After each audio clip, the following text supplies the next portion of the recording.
English school परिवार में आपका स्वागत है। कैसे हो आप लोग? आई होप आप लोग अच्छे होंगे। आज हम पढ़ेंगे क्लास 12 का बायोलॉजी के 70 महत्वपूर्ण वीवीआई ऑब्जेक्टिव। चलिए शुरू करते हैं। हमारा पहला प्रश्न है कि ओपेरॉन मॉडल क्या प्रदर्शित करता है? ओपेरॉन मॉडल जो है क्या प्रदर्शित करता है? ऑप्शन ए है जीन का संश्लेषण, ऑप्शन बी जीन का एक्सप्रेशन और ऑप्शन सी जीन का रेगुलेशन और ऑप्शन जी जीन का फंक्शन है। ऑपरेंट मॉडल क्या प्रदर्शित करता है? वह करता है जीन का जो रेगुलेशन होता है वह ऑपरेंट मॉडल प्रदर्शित करता है। ऑपरेंट मॉडल क्या प्रदर्शित करता है? तो जीन का रेगुलेशन।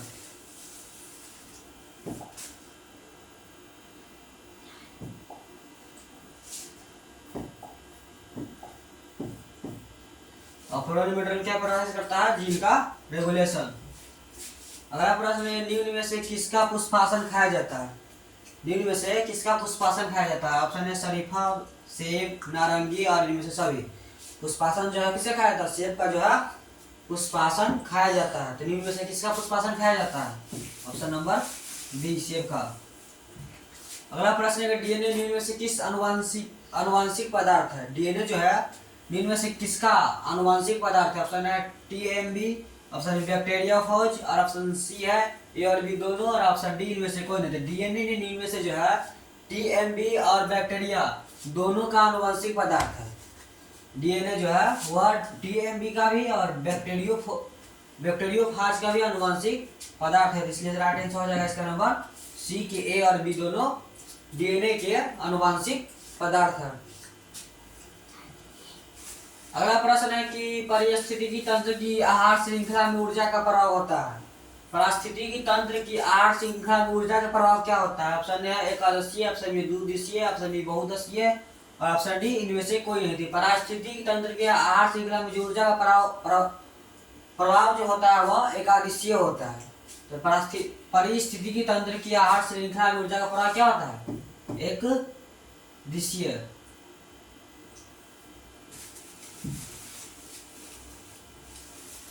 अगला प्रश्न है कि निम्न में से कौन एक जैविक खाद जो है वह नहीं है? निम्न में से जो कौन सा है जो जैविक खाद नहीं है? ऑप्शन है अजोटोबैक्टर, ऑप्शन बी है बैलेसोरेंसी, ऑप्शन सी अजोला और ऑप्शन डी क्लोस्ट्रीडियम। तो निम्न में से कौन जैविक खाद नहीं है? जैविक खाद कौन नहीं है? बैलेसोरेंसी जो है वह जैविक खाद नहीं है। तो निम्न में से कौन एक जैविक खाद नहीं है? बैलेसोरेंसी।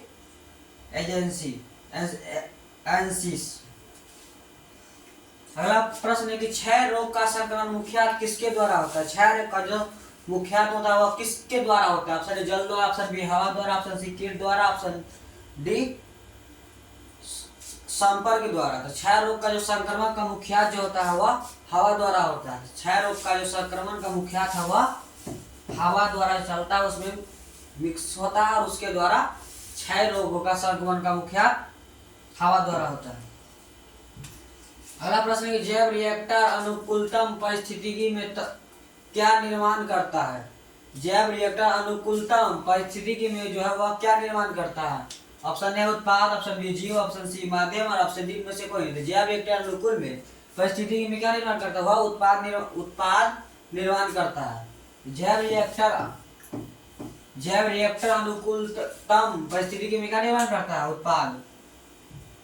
अगला प्रश्न है किस फसल में बीज चोला खाया जाता है? किस फसल का जो है बीज चोला खाया जाता है? ऑप्शन है जायफल, ऑप्शन बी लीची और ऑप्शन सी शरीफा और ऑप्शन डी इनमें से सभी। लीची जो है उसका बीज चोला खाया जाता है। किस फसल में बीज चोला खाया जाता है?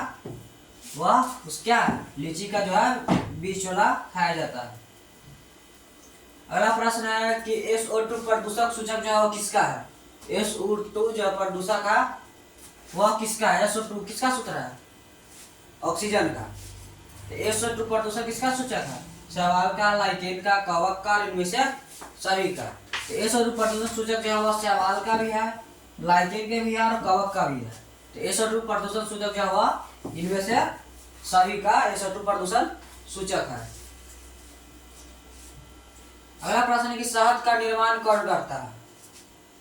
शहद का जो निर्माण जो होता है वह कौन करता है? ऑप्शन है नर मधुमक्खी, ऑप्शन बी रानी मधुमक्खी, ऑप्शन सी कार्यकर्ता मधुमक्खी और ऑप्शन डी ए और बी दोनों। तो शहद काम जैसे कि कोई घर बन रहा है उसको लेबर बनाता है, कोई ठेकेदार होता है, ठेका लेता है और उसका लेबर से काम करवाता है। उसी तरह इसमें रानी मधुमक्खी होती है।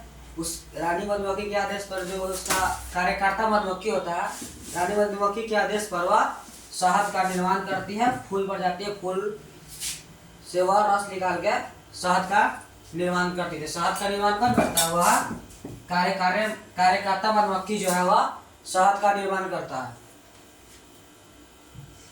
अगला प्रश्न है, निम्नांकित में से कौन सी बीमारी मुर्गियों में होती है? निम्नांकित में से जो है कौन सी बीमारी जो है मुर्गियों में होता है? ऑप्शन है हैजा, ऑप्शन बी स्मर्ट और ऑप्शन सी ए और बी दोनों और ऑप्शन सी रानीखेत। तो मुर्गियों में जो होती है वो स्मर्ट की बीमारी होती है। क्या स्मर्ट की जो बीमारी होती है वो मुर्गियों में पाई जाती है। अगला प्रश्न है कि इडली एवं डोसा का आटा किस सूक्ष्म जीवों के प्रयोग से बनाया जाता है?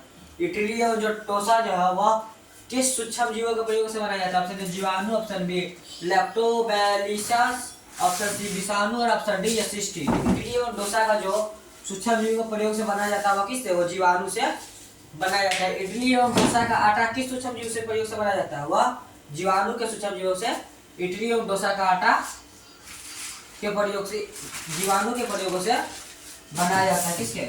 जीवाणु से।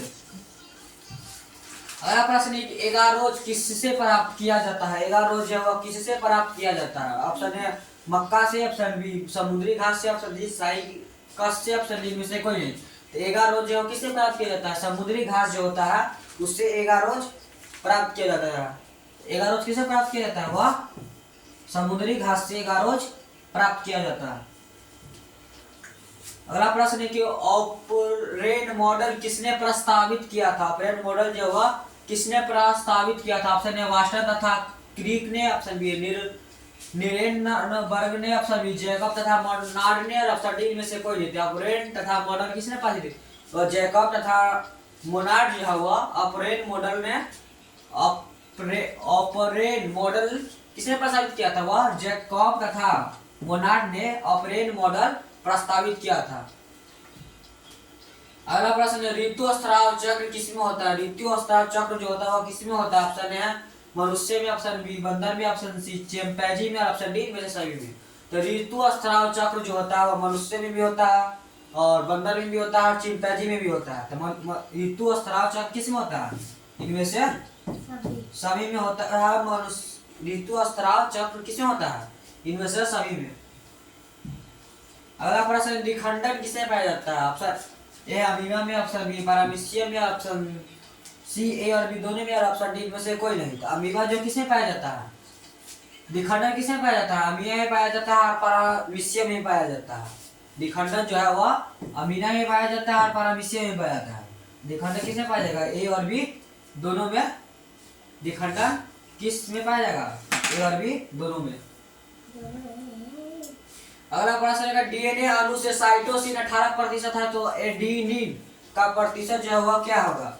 Option A 64, option B 36, option C 85 और ऑप्शन डी 32। डीएनए अणु में साइटोसिन 18% है तो डीएनए का प्रतिशत जो है क्या होगा? डीएनए अणु में साइटोसिन 18%, एडेनिन का प्रतिशत क्या होगा? वह होगा 32%। डीएनए अगर 18% एडेनिन का प्रतिशत क्या होगा? डीएनए का अणु में साइटोसिन 18% होता है, एडेनिन का प्रतिशत क्या होगा? 32%। एडेनिन का प्रतिशत होगा कितना? 32%। अगला प्रश्न है कि विडाल परीक्षण किसके पुष्टि के लिए किया जाता है? विडाल परीक्षण किस पुष्टि के लिए किया है? विडाल जो परीक्षा हुआ किस पुष्टि के लिए किया जाता है? Option A malaria, option B typhoid, option C AIDS और ऑप्शन डी कैंसर। तो विडाल परीक्षण जो होता है वह टाइफाइड के पुष्टि के लिए किया जाता है। विडाल परीक्षण किसके पुष्टि के लिए किया जाता है? ऑप्शन नंबर बी टाइफाइड के लिए। अगला प्रश्न है कि एचआईवी निम्न में से किस कोशिका पर आक्रमण करता है? एचआईवी जो है निम्न में से किस कोशिका पर आक्रमण करता है? बी कोशिका, टी कोशिका, इपिथेलियल कोशिका, टी हेल्पर कोशिका। तो एचआईवी जो है वह टी हेल्पर कोशिका पर आक्रमण करता है। एचआईवी किस कोशिका पर आक्रमण करता है? Option number D T helper कोशिका पर एचआईवी कोशिका आक्रमण करता है। अगला प्रश्न है कि ऐसे पदार्थ जिनके प्रतिरक्षा अनुक्रिया होती है उन्हें क्या कहते हैं? ऐसी पदार्थ जिनके प्रतिरक्षा अनुक्रिया होती है उसे क्या कहते हैं? Option A allergen, option B टीका, ऑप्शन सी है एंटीबॉडी, ऑप्शन डी एंटीजीन।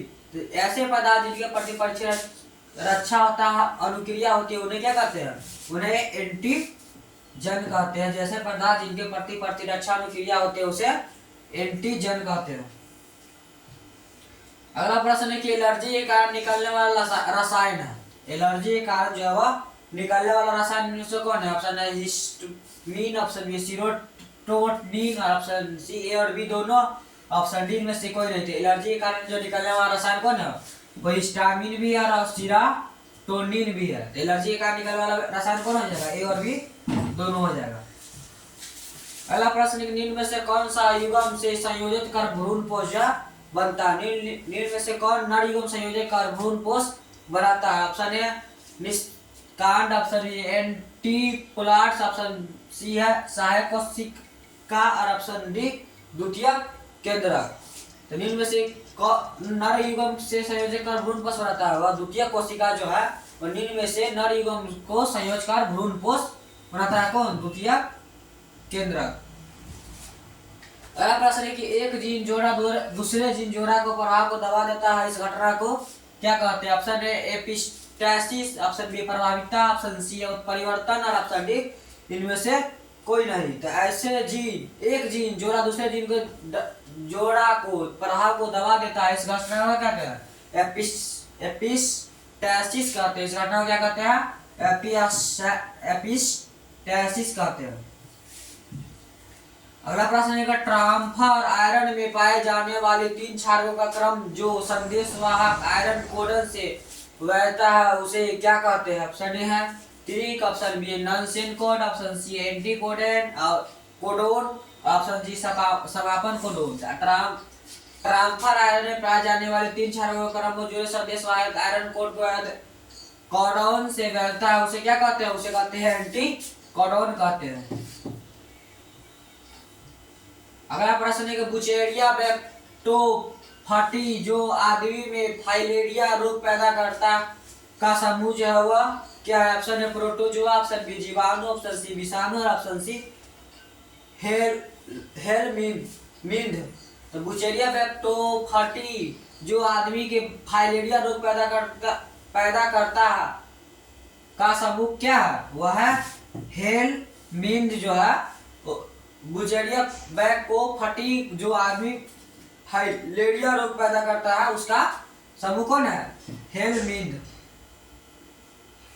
अगला प्रश्न है कि अधिक अल्कोहल लेने से शरीर का जो कौन सा अंग जो है सबसे ज्यादा प्रभावित होता है?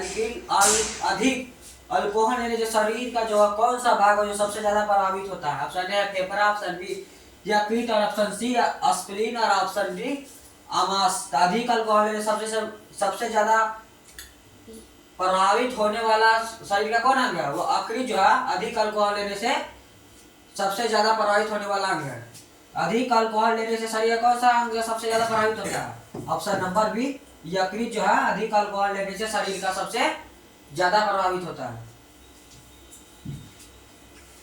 अगला प्रश्न है कि मेंडल के नियम का एक अपवाद है। मेंडल का जो नियम है उसका एक अपवाद है। ऑप्शन ए पारगम्यता, ऑप्शन बी है युग्मक की शुद्धता, ऑप्शन बी है सालगंता, ऑप्शन डी स्वतंत्र अपयोग। मेंडल का एक नियम का अपवाद कौन है? सालगंता जो है वह मेंडल के नियम का एक जो है अपवाद है। कौन? सालगंता। मेंडल के नियम का एक अपवाद है सालगंता। अगला प्रश्न है निम्न में से कौन यौन संचालित रोग है? Option A typhoid, option B हैजा, option malaria, option D syphilis. निम्न में से कौन सा एक जो है वह संचालित रोग कौन है? सिफिलिस जो है निम्न में से यौन संचालित रोग कौन है? वह ऑप्शन नंबर डी सिफिलिस जो है यौन संचालित रोग है। अगला प्रश्न है कि निम्न में से कौन विषाणु से होने वाली बीमारी जो है वह नहीं है? निम्न में से कौन सा विषाणु से होने वाली बीमारी जो है नहीं? Option A mumps, option B influenza, option C diphtheria और ऑप्शन डी मिजल्स। विषाणु से होने वाली बीमारी कौन है? नहीं है, वह है डिप्थीरिया जो है वह विषाणु से होने वाला बीमारी नहीं है। अगला प्रश्न निम्नलिखित में से कौन पशुपालन से सम्मिलित नहीं है? ऑप्शन ए मधुमक्खी पालन, ऑप्शन ए कुक्कुट पालन, ऑप्शन सी है मत्स्यिकी और ऑप्शन डी है कार्बनिक खेती। निम्नलिखित में से कौन से पशुपालन से सम्मिलित नहीं है? वह कार्बनिक खेती जो है वह पशुपालन से सम्मिलित नहीं है। निम्न में से कौन पशुपालन से सम्मिलित नहीं है? ऑप्शन नंबर डी, कार्बनिक खेती जो है पशुपालन से सम्मिलित नहीं है। अगला प्रश्न है, निम्नलिखित में से किसका संबंध माइक्रोबायोलॉजी से नहीं है? निम्न में से जो किसका संबंध है माइक्रोबायोलॉजी से नहीं है? ऑप्शन है लुईस पास्चर, ऑप्शन है JD Watson, option A Stephen Hales और ऑप्शन डी रॉबर्ट कॉक। तो माइक्रोबायोलॉजी से संबंध किसका नहीं है? स्टेफेन हेल्स जो है उसका माइक्रोबायोलॉजी से संबंध नहीं है। ऑप्शन नंबर सी, माइक्रोबायोलॉजी से किसका संबंध नहीं है? स्टेफेन हेल्स जो है उसका माइक्रोबायोलॉजी से संबंध नहीं है। अगला प्रश्न है कि एंटीकोडन्स किसमें पाया जाता है? एंटीकोडन्स जो होता है वह किसमें पाया जाता है? Option A M R N में, ऑप्शन बी है टी आर एन में, ऑप्शन सी है आर एन में, ऑप्शन डी इनमें से कोई नहीं थे। एंटीकोडन किसमें पाया जाता है? वो पाया जाता है टी आर एन जो होता है वह उसमें एंटीकोडन्स किसमें पाया जाता है? टी आर एन ए में एंटीकोडन्स पाए जाते हैं। ऑप्शन नंबर बी में एंटीकोडन्स पाए जाते हैं। अगला प्रश्न है कि मेंडल ने प्रतिपादित किया, मेंडल जो है वह क्या प्रतिपादित किया? ऑप्शन ए सरगमता के नियम, ऑप्शन बी है आनुवंशिकता का नियम, ऑप्शन सी है ए और बी दोनों, और ऑप्शन डी में से कोई नहीं थे। मेंडल जो है क्या प्रतिपादित किया? आनुवंशिकता का जो नियम है वह मेंडल ने प्रतिपादित किया। क्या? आनुवंशिकता का नियम मेंडल ने प्रतिपादित किया है। अगला प्रश्न है कि पृथ्वीकरण के सिद्धांत को और क्या कहते हैं? पृथ्वीकरण को जो सिद्धांत है उससे और क्या कहते हैं? ऑप्शन है पारगम्यता का नियम, ऑप्शन बी स्वतंत्र अपीहन का नियम, ऑप्शन सी युग्मों की शुद्धता का नियम, ऑप्शन डी में से कोई नहीं। पृथ्वीकरण के सिद्धांत को और क्या कहते हैं? उसे कहते हैं स्वतंत्र अपीहन का नियम। पृथ्वीकरण के सिद्धांत को और क्या कहते हैं? उसे स्वतंत्र अपीहन का नियम भी कहते हैं। ऑप्शन नंबर बी जो है पृथ्वीकरण के सिद्धांत को क्या कहते हैं? स्वतंत्र के अपीहन का नियम भी कहते हैं। अगला प्रश्न है कि नई प्रजातियों का निर्माण महत्वपूर्ण का कारक क्या है? ऑप्शन ए है प्रतियोगिता, ऑप्शन बी है उत्परिवर्तन, ऑप्शन सी विलयन, ऑप्शन डी निरंतर विविधता। तो नई प्रजातियों का निर्माण का महत्वपूर्ण कारक क्या है? कि उत्परिवर्तन होना। नई प्रजाति के निर्माण का महत्वपूर्ण कारक कौन है? ऑप्शन नंबर बी उत्परिवर्तन जो नई प्रजातियों के निर्माण का एक महत्वपूर्ण कारक है। ऑप्शन है एक कीटना है। एक कीटना जो है वह क्या है? ऑप्शन हमारा योजककारी, ऑप्शन बी अवशेषीय अंग, ऑप्शन डी विलुप्तकारी, ऑप्शन डी में से कोई नहीं थे। एक कीटना जो है वह एक योजककारी है। एक कीटना क्या है? एक कीटना एक योजककारी है।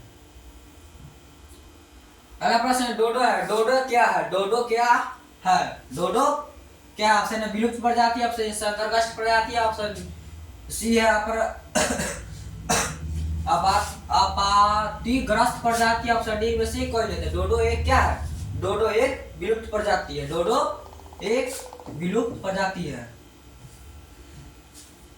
अगला प्रश्न, निम्न में से कौन द्विगुणित संरचना है?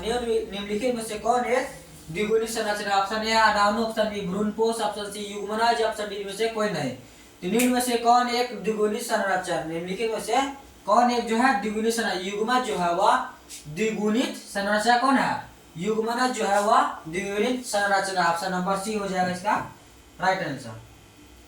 अगला प्रश्न है कि निम्न में से कौन पौधा जलोदीद है?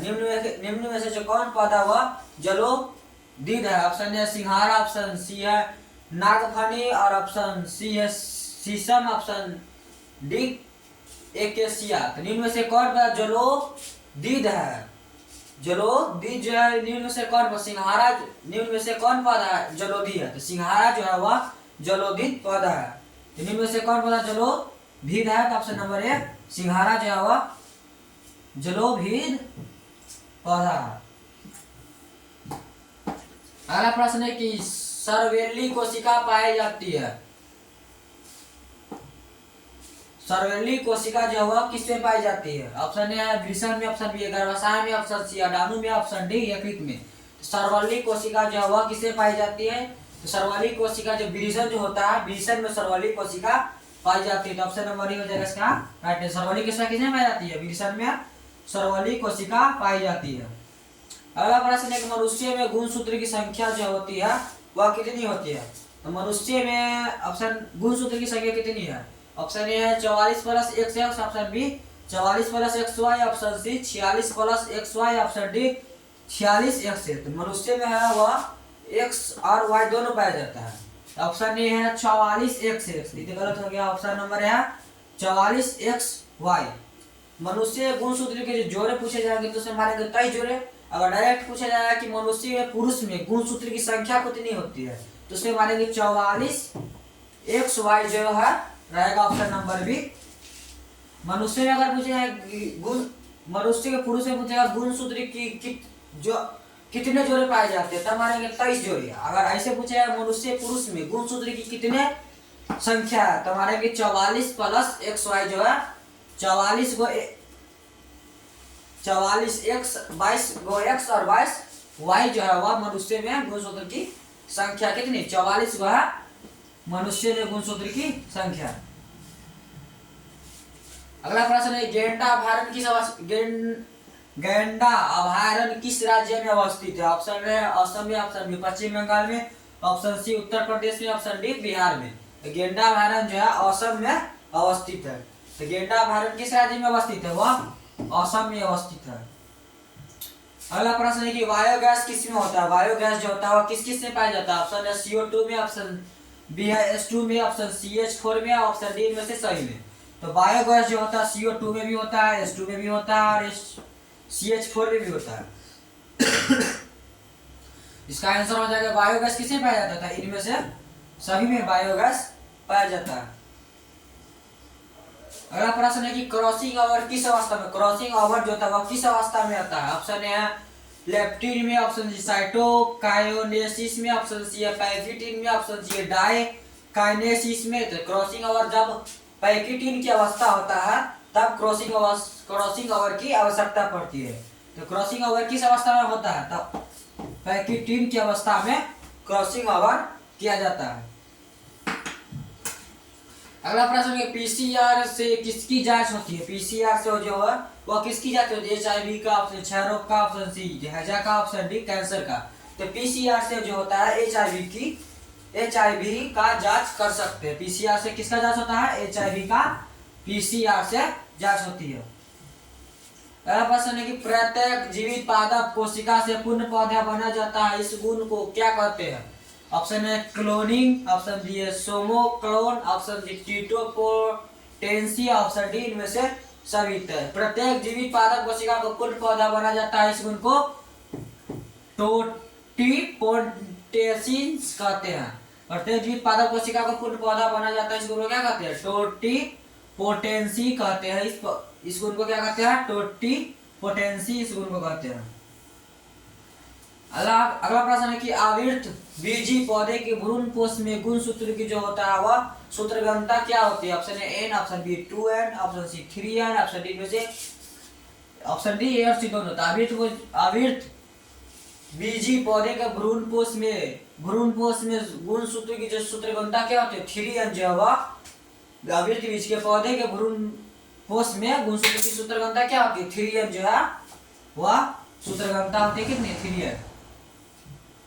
अगला प्रश्न है कि जब संतति के उत्पत्ति के एकल जनक द्वारा होती है तब यह क्या कहलाता है? ऑप्शन ए है अलैंगिक जनन, ऑप्शन बी है ऑप्शन ए है लैंगिक जनन, ऑप्शन बी है अलैंगिक जनन, ऑप्शन सी ए और बी दोनों, ऑप्शन डी आंतरिक निषेचन। जब संतति उत्पत्ति के एकल जनक द्वारा होती है तब क्या कहलाती है? अलैंगिक जनन कहलाती है।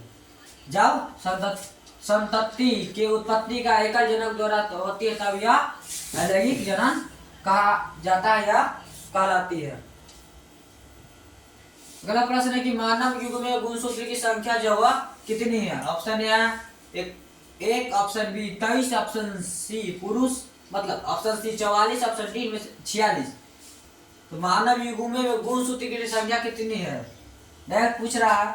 यहाँ पे अगर डायरेक्ट ब्रैकेट लगा के पुरुष लगा दिया रहता तो अब 44 एक्स मारते, और इसमें डायरेक्ट पूछ रहा है कि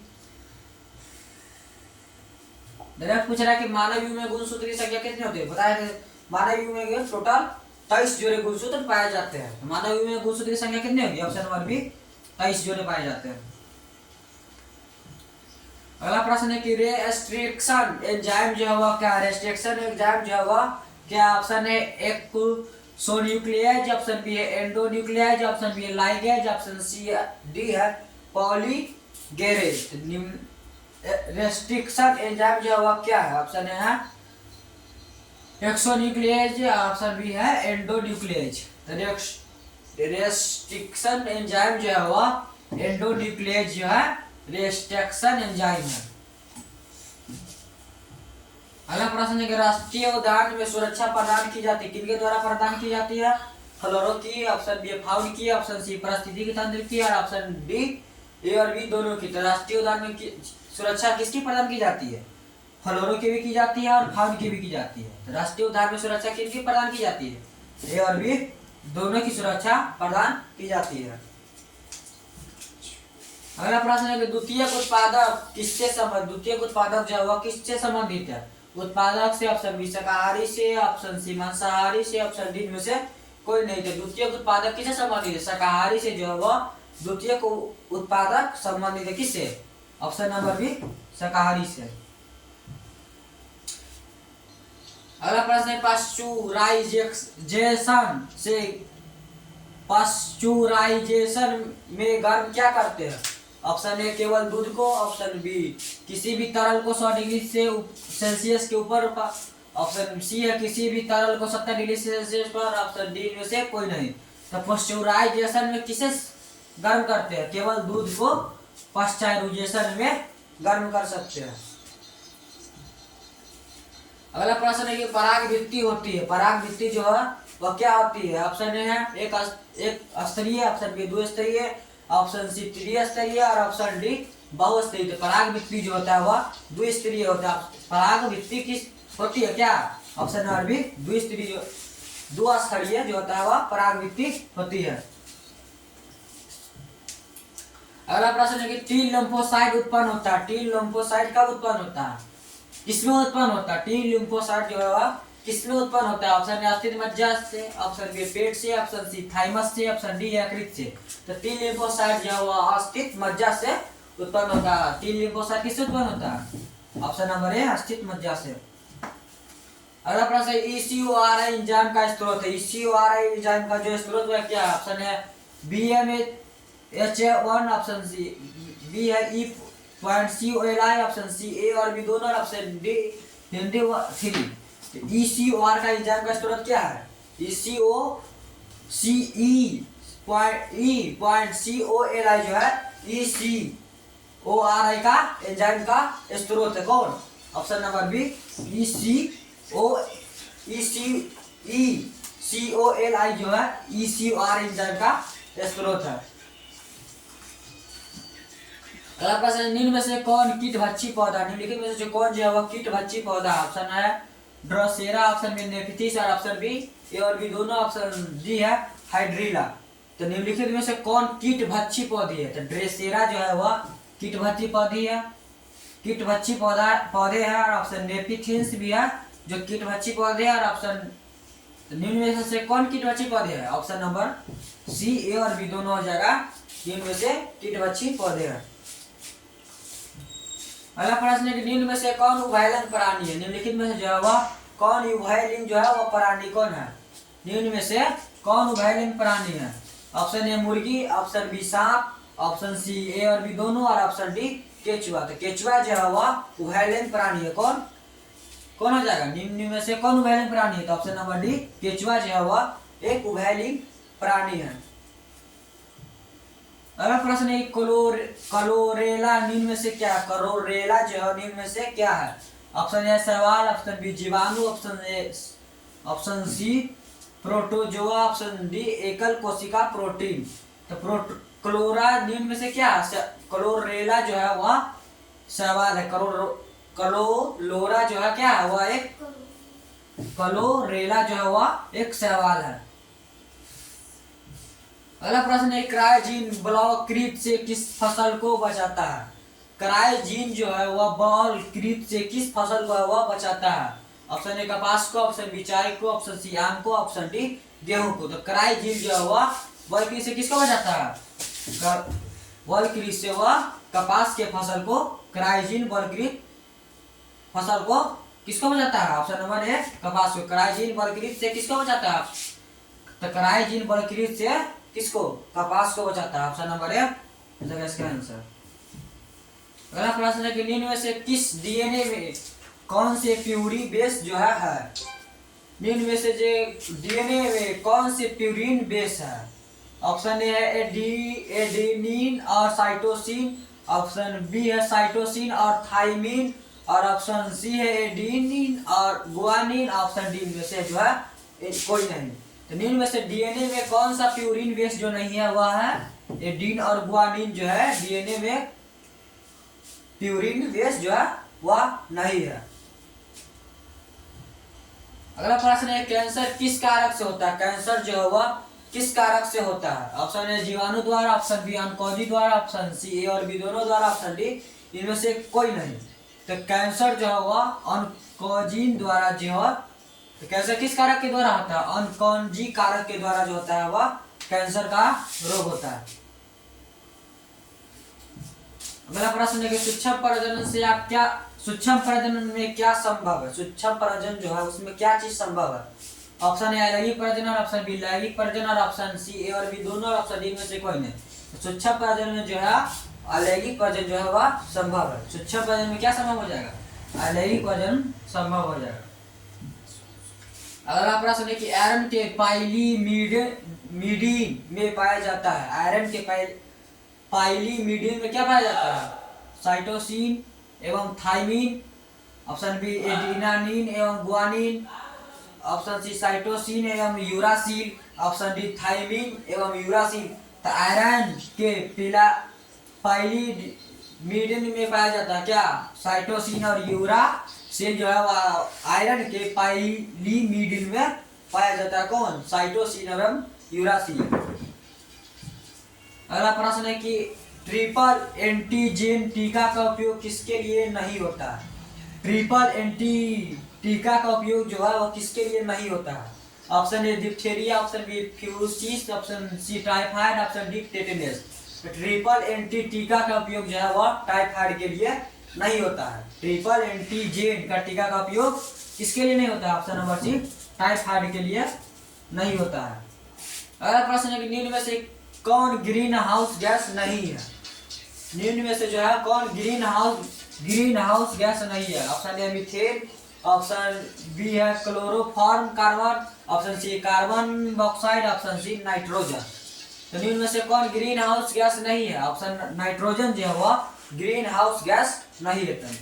निम्न में से कौन ग्रीन हाउस गैस नहीं है? ऑप्शन नंबर डी नाइट्रोजन जो है वह ग्रीन हाउस गैस नहीं है।